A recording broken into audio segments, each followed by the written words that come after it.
So if you do that, if you start on puberty blockers really early, like in the early stages of puberty, and then you go on to cross-sex hormones, we don't know exactly when because the experiment will be so unethical, but sometime probably around your 20s, your early 20s, you will be sterile. It'll never be possible to go through your own puberty again, even if you stop the puberty blockers and cross-sex hormones. So you will never have mature sperm or eggs. Women who are put on testosterone, it's not good for the female reproductive system. It causes uterine atrophy. It causes thinning of the lining of the vagina, so there's a lot of bleeding. You get more infections, yeast infections. A lot of women find that after some years on testosterone, they have to have a hysterectomy because the pain is so severe.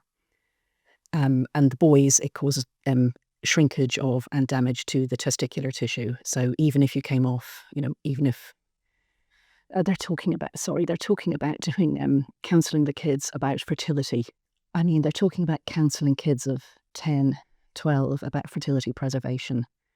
I've done IVF. Both my kids were by IVF with my own eggs. I did 3 IVF cycles and I had 2 healthy singleton children at full term, so I'm one of the lucky people. They're talking about trying to explain all of this. Like I was 32 and 36, like that sort of age, to little kids. They're going to have to explain to them you probably won't ever have an orgasm.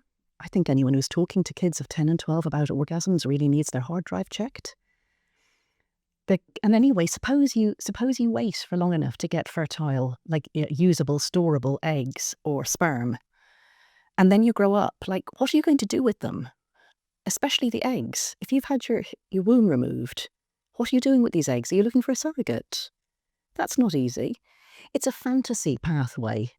It's a fantasy that you can say to kids at 10 or 12, you won't orgasm, you won't be a natural parent. And by the way, the law won't let you pretend everywhere that you want to pretend that you're the opposite sex. All I can think is that the panel just didn't think of it in the round like this.